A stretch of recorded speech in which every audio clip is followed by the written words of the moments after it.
जय श्री श्याम भक्तों, आज हम चौथ माता की कहानी सुनेंगे। बोलिए चौथ माता की जय। एक साहूकार था, उसके एक बेटा और एक बहू थी।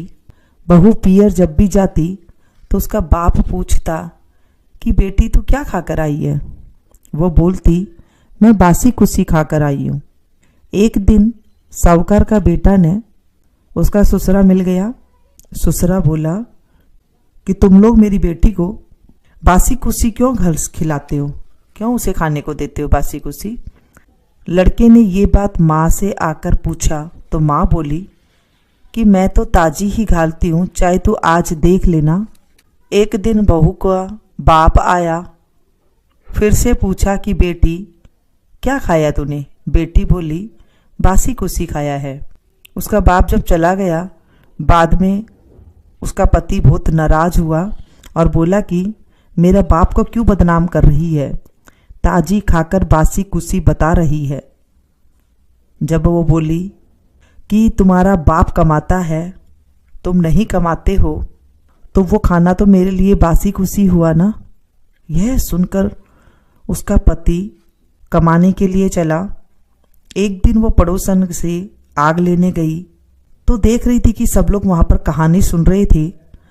जब उनसे पूछी कि ये क्या कर रहे हो, पड़ोसन बोली कि हम तो चौथ माता की कहानी सुन रहे हैं। उसने पूछा इस कहानी से क्या होता है। उन्होंने कहा कि इस कहानी से अंधन होता है, बेटा पोता होता है, 12 बजकर बिछड़ा पति भी मिल जाता है। उस दिन से वो भी करवा चौथ माता का व्रत करने लग गई।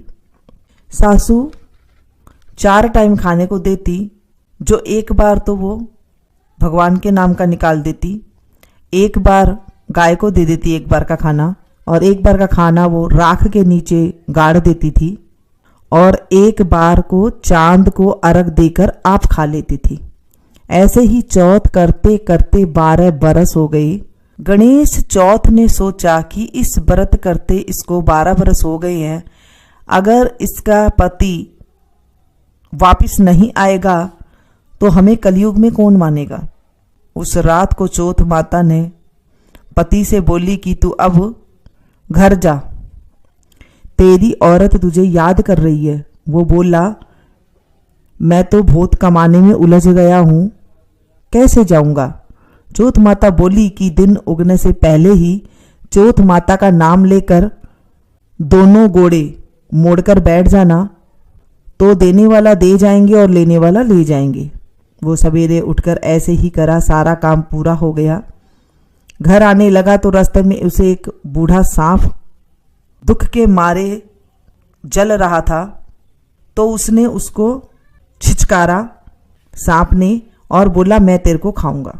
वो बोला मैं 12 बरस बाद घर को जा रहा हूँ, मेरी माँ और मेरी औरत से मैं मिलिया हूँ, पीछे मुझे खा लेना। सांप बोला कि कैसे विश्वास करूं, तू तो छत पर जाकर सो जाएगा पलंग पर। वो बोला सीढ़ी चढ़कर आ जाना।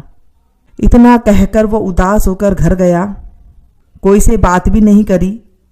रात पर जब छत पर सोने के लिए गया तो एक सीढ़ी में बालू और एक में दूध का कटोरा रख दिया, और एक में पानी का कटोरा, और एक में फूल बिखेर दिया। रात को सांप आया, पहले तो बालू में खूब लोट-पोट पलोटा, फिर सारा दूध पी गया, फिर फूलों की सुगंध ली, और जैसे ही छत पे जाने लगा तो चौथ माता सोची अगर अब इसका संकट नहीं टालेंगे तो कलयुग में हमें कौन मानेगा। तो उसको ढाल से ढककर तलवार से मार दिया, पर थोड़ी सी पूंछ कटकर उसकी जूती में गिर गई। पूंछ सोची कि ये जूती तो पहरेगा तब खाऊंगी, तब खा जाऊंगा। जब चींटी आपस में बात करने लग गई कि इसकी लुगाई, इसकी औरत हमें रोज चून घेरती है, आटा घेरती है, सो इसकी पति की रक्षा करनी चाहिए। सारी चींटियां लगकर पूंछ को थोती कर दी, उसे खाली कर दी, खा गई उसे। उससे उसका संकट टल गया।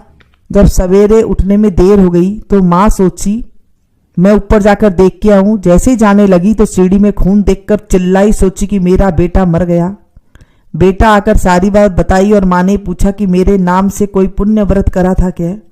माँ बोली मैं तो कुछ भी नहीं करा, पर लुगाई बोली कि मैं बारू चौथ तुम्हारे नाम से करा था। माँ बोली कि मैं तो व्रत करते हुए तुझे देखा ही नहीं, तुझे तो चारों वक्त रोटी खाती थी तू तो।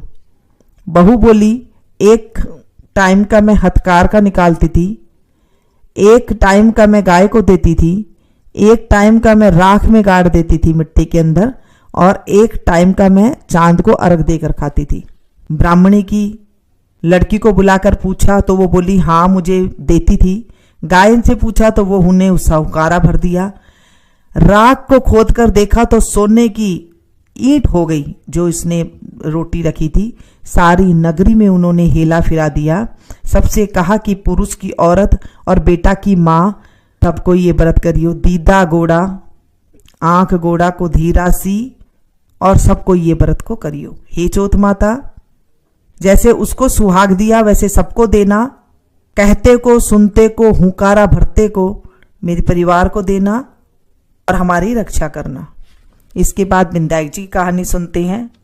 गणेश जी महाराज एक सेठ जी के खेत में निकल रहे थे तो 12 दाना जौ का तोड़ लिया, नाच का तोड़ लिया। पीछे गणेश जी मन में विचार करने लगे कि ये तो मैंने सेठ जी की चोरी कर ली है। गणेश जी सेठ जी के 12 वर्ष नौकरी पर लग गया। एक दिन सेठानी नित्य कर्म करके हाथ धो रही थी राख से, तो गणेश जी सेठानी का हाथ मरोड़ कर राख को फेंक दी और बोला माटी से हाथ धुआ दिया। सेठानी सेठ जी से बोली कि ऐसा कैसा नौकर रखा है तो नौकर की जात होकर के मेरा हाथ मरोड़ दिया। सेठ जी गणेश सिया को बुलाकर बोला तू सेठानी का हाथ क्यों मरोड़ा? तो वो बोला कि मैं तो एक काम की बात बताई है कि राख से हाथ धोने से कभी शुद्ध नहीं होते हैं। राख से हाथ धोने से घर की रिद्धि सिद्धि चली जाती है, माटी से हाथ धोने से घर में रिद्धि सिद्धि आती है। सेठ जी सोचा गणेश या है तो साना। थोड़े दिन बाद कुंभ का मेला आया तो सेठ जी बोला कि गणेश या सेठानी को नुहा के लिया। पानी के अंदर गणेश या ले गया। सेठानी किनारे पर बैठकर नहा रही थी तो गणेशिया ने आगे ले जाकर गोता खुआ दिया कि लगवा दी। घर आकर सेठानी सेठ जी से बोली कि गणेशिया ये काम करा है, गणेशिया ने तो मेरी तो इज्जत ले ली। इतना आदमियों के बीच में मेरे को आगे तक घसीट कर नुहा कर लेके आया है। गणेशिया को बुलाकर पूछा तो बुलाकर किनारा पर बैठकर छबल छबल करके नहा रही थी और सबके जो नहाया हुआ पानी था उससे नहा रही थी। तो आगे जाकर नहाते हैं तो अगले जन्म में बहुत बड़ा राजपाट मिलता है, ठीक, जिससे मैं उन्हें आगे जाकर नहला लाया। सेठ जी सोचा कि गणेशिया है तो सानिया भूषाना है ये तो। एक दिन घर में होम हो रहा था। सेठ जी बोला कि गणेशिया सेठानी को होम में बैठने के लिए बुला लाओ। सेठानी को बुलाने गया। सेठानी ने काली रंग की ब्लाउज पहना था। पैर का जब चलन लगी गणेशिया ने उसकी आंगी फाड़ दी और बोली कि लाल आंगी पहनकर चलो। सेठानी रूस गई। सेठ जी आकर पूछा कि क्या बात है। सेठानी बोले कि गणेशिया ने मेरी आंगी फाड़ दी है। गणेशिया को बुलाकर बोला कि तू बहुत बदमाशी करने लग गया है। गणेशिया बोला सेठानी काली रंग के कपड़े पहनकर जा रही थी, मैं तो उन्हें निकलवार कर लाल रंग के कपड़े पहनने के लिए बोला है। काला रंग का कपड़ा कभी शुभ काम में पहनने से काम सफल नहीं होता है। सेठ जी बोला भाई गणेशिया है तो समझदार। एक दिन सेठ जी पूजा कर रहे थे तो पंडित बोला कि मैं तो गणेश जी की मूर्ति लेकर के आओ। तो गणेशिया बोला कि मेरे को ही मूर्ति करके विराजमान कर लो, तुम्हारा सारा काम सफल हो जाएगा। ये बात सुनकर सेठ जी गुस्सा आ गया और बोला कि अभी तक तो तू सेठानी के साथ मस्करी कर रहा था, अब मेरे साथ भी करने लग गया। गणेश जी बोला कि मस्करी नहीं कर रहा हूं, सच्ची बात कह रहा हूं। इतना कहकर गणेश जी का रूप धर लिया। सेठ सेठानी सदैव संदेह कर गणेश जी की पूजा करने लगे। पूजा खत्म होते ही गणेश जी अंतर ध्यान हो गई। सेठ सेठानी को बहुत धोखा हो गया। आपस में बात करने लगे, हमने तो गणेश जी हमारे घर में रहते थे, हमने उससे सारा ऊंचा नीचा काम करा लिया। गणेश जी सपना में आया और बोला कि मैं तो अपना खेत में से 12 दाना आपका खेत में से नाश तोड़ लिया था, उसका दोष उतारने के लिए मैं आपका 12 बरस काम करा। शेठ जी के करोड़ों रुपया की माया होगी।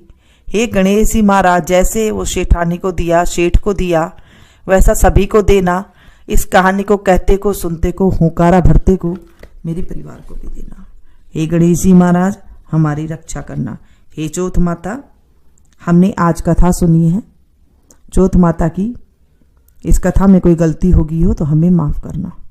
इस कथा को सुनने के बाद जो आपने चावल लिए थे, कनक ली थी हाथ में, आप उसे सूरज को जल दे दे। थोड़े से दाने, वो जो आपने कहानी सुनी है उससे आपको चांद को अर्घ देना है बस। और जो अलग से थोड़े से चावल या कनक लेकर के आपने सूरज को अभी अर्घ दे देना है। ऐसी कहानी सुनते हैं, फिर बायना निकालते हैं। बोलिए चौथ माता की जय, गणेश जी भगवान की जय। मिलती हूँ फिर से एक नई वीडियो में नई जानकारी के साथ। Thank you.